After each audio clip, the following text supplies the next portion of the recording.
bolak-balik menemui lawan yang semestinya tidak boleh ada pertemuan dengan lawan saat berperang. Harus satu komando kalau mau bertemu dengan lawan kalau saat berperang gitu ya. Baik, saya tegaskan bahwa hari ini kami memenuhi undangan atau panggilan lah tepatnya dari penyidik Polda Metro Jaya kepada 3 klien kami di klaster pertama, yakni pertama kepada Bapak ya Rustam Effendi, ada juga Bapak Rizal Fadila dan Ibu Kurnia Triroyani. Sehubungan dengan apa? Sehubungan dengan pemeriksaan sebagai tersangka di klaster pertama setelah standar operasional hukum acara Sulu dijalankan. Saya tegaskan ya, hari ini yang berlaku bukan KUHP lama, bukan KUHP lama, bukan juga KUHP baru, bukan juga KUHP baru. Tapi hari ini yang dijalankan oleh penyidik di Polda Metro Jaya adalah Kitab Undang-Undang Hukum Acara Pidana Sulu. Jadi KUHP-nya KUHP Geng Sulu. Kenapa demikian? Saya tegaskan demikian. Pertama, bahwa hari ini pemanggilan terhadap klien kami tidak lepas dari pertemuan Saudara Joko Widodo dengan Saudara Egy Sujana dan Damai Hari Lubis. Saat itu, Saudara Egy Sujana meminta kepada Joko Widodo untuk perintahkan Kapolri, perintahkan Kapolda, perintahkan Direktur Tindak Pidana Umum Polda untuk mencabut cekal dan meng-SP3, menghentikan kasus dari Egy Sujana. Dan itu benar-benar dijalankan.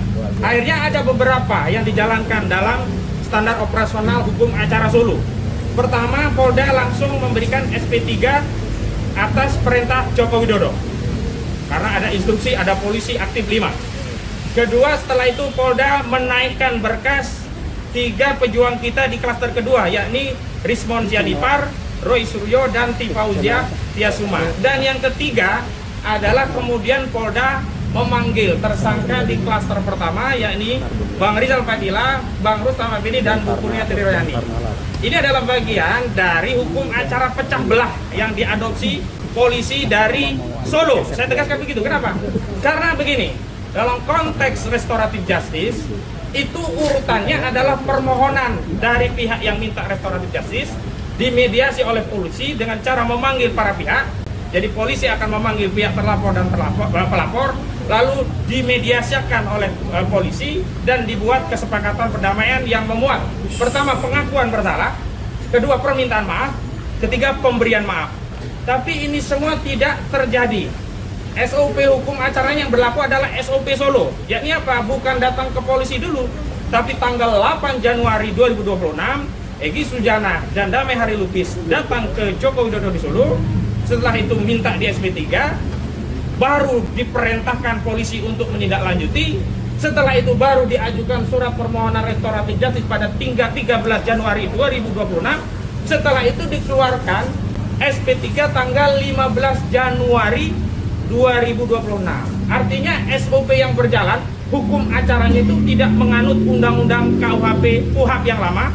Jadi tidak menggunakan Undang-Undang Nomor 8 Tahun 1981. Tidak juga menggunakan ketentuan KUHP hukum acara yang baru, yakni Undang-Undang Nomor 20 Tahun 2025. Jadi yang berlaku adalah SOP Solo. Jadi sekali lagi kami tegaskan bahwa restoratif justice yang hari ini dijajakan oleh ya geng Solo itu bagian dari upaya pecah belah yang sayangnya, sekali lagi saya sayangkan, sayangnya upaya pecah belah perjuangan kami itu difasilitasi oleh Polda Metro Jaya dengan gercep, gerak cepat menindaklanjuti perintah dari Joko Widodo dari rumahnya, yang semestinya ini adalah mempermalukan presiden kita hari ini. Karena hari ini yang panglima tertinggi atasan langsung polisi, Kapolri itu adalah Presiden Prabowo Subianto, bukan saudara Joko Widodo. Kantor negara kita adalah di Istana Negara, bukan di rumah Jokowi di Solo. Jadi ini merusak hukum acara dalam penegakan hukum, itu dari sisi prosedur.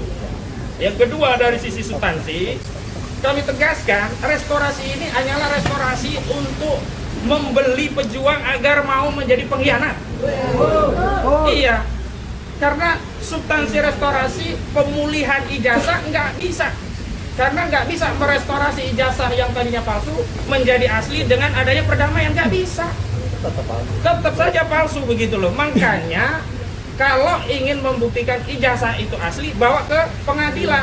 Tapi lagi-lagi di pengadilan Solo, Joko Widodo tidak datang. Katanya akan menunjukkan SD, SMP, SMA, S1 di pengadilan jika diminta. Padahal yang disita hanya SMA dan S1. Berarti SD, SMP kan sebenarnya bisa ditunjukkan ke Solo. Dalilnya kan karena pinjam alat bukti di Polda belum dipenuhi. Dan saya kira Polda harusnya memenuhi. Kenapa? Karena itu untuk tujuan penegakan hukum, yakni pembuktian di persidangan. Wong kemarin saja kita gelar perkara khusus tidak ada tujuan pembuktian saja, bisa dibuka, bisa dikasih unjuk, bisa melanggar KUHP yang sebenarnya segel itu hanya dibuka di depan persidangan oleh jaksa dalam proses pembuktian. Kenapa untuk pembuktian di Pengadilan Negeri Surakarta itu tidak bisa dilakukan? Baru kemudian kami membaca, ternyata dugaan kuat kami proses gelar perkara yang menunjukkan ijazah yang mulanya kami ya agak GR. Mulanya kami kira kami GR karena kami menekan, mendesak untuk ditunjukkan, ternyata itu adalah bagian dari skenario Solo. Terbaca dari apa setelah itu? Relawan Jokowi, Rejo, menyatakan setelah ditunjukkan, didekatkan alat bukti, pasal-pasal, ternyata masih kenceng. Dari 12 itu semuanya tidak termaafkan. Itu ada 3 yang tidak termaafkan, yang lain bisa dimaafkan. Nah, kemudian di follow up dengan adanya restoratif justice dan damai, yang kemudian terlepas dibantah oleh Egy, klaimnya kan mereka sudah berdamai oleh Sulu. Nah, ini kan menunjukkan memang ini adalah bagian dari strategi mencah belah, menjatuhkan mental pejuang kita agar seolah-olah mereka harus segera mengakui ijazah itu asli agar tidak dipenjara.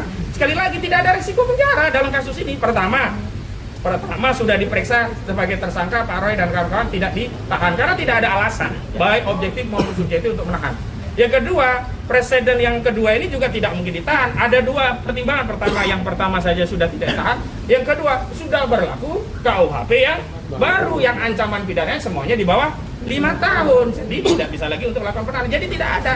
Karena itu kami telah berkonsolidasi, menyatukan langkah, termasuk klaster pertama dan klaster kedua. Dan hari ini Pak Roy Suryo hadir dari klaster kedua untuk meneguhkan komitmen bahwa kita bersatu berjuang bersama-sama, betul kan? Kita akan lawan ijazah palsu, betul? Kita akan terus berjuang, betul? Kita akan lawan seluruh kezaliman geng Solo, betul? Dan sekali lagi saya ingatkan institusi kepolisian, terutama yang dipimpin oleh Pak Kapolri, Pak Listio Sigit Prabowo, KUHP yang baru saja disahkan, Pak.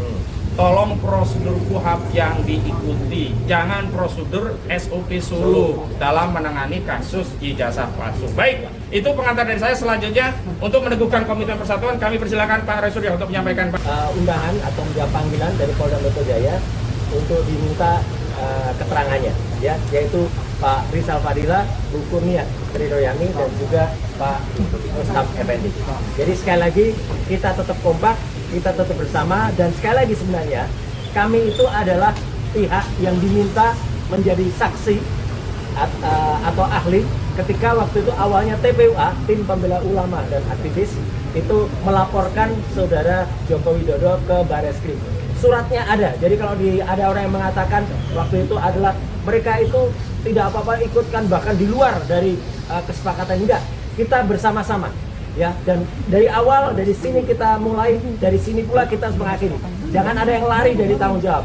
Ya, jadi artinya kalau ada seseorang yang kemudian tidak seperti nakoda kapal itu seharusnya berada di kapal sampai kapalnya tenggelam, bukan kemudian terjun ke laut sendiri atau bahkan diselamatkan atau menyelamatkan diri sendiri.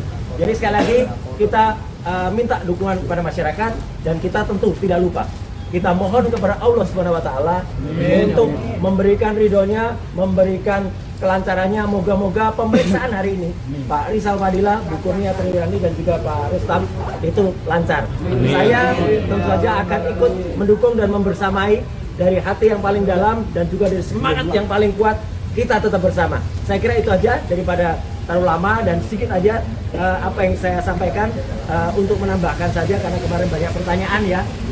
Soal ini dikit ya, mohon maaf, dikit aja, karena banyak pertanyaan, dan dari kuasa hukum mengatakan itu Bang Egy di sana itu mobilnya mobil milik apa keponakannya. Nih lihat, ini BPKB-nya atas nama siapa? Wah, lo Tahu. Iya. tahuan. Nah ya, jadi ini bukan fitnah, ini bukan fakta. Ya, jelas. Ini fakta. Serius, ini bukan fitnah, ini fakta. Ya, jadi kita tetap berada di sini supaya yang ada di luar sana bingung ya. Ini SK udah digitu kok malah press conference dia. Biar mereka budrek. Ya. Biar mereka budrek. Ya. Oke, saya kembalikan lagi Pak. Bang Gafur Sengaji, silakan. Ya, Download Tribun X sekarang.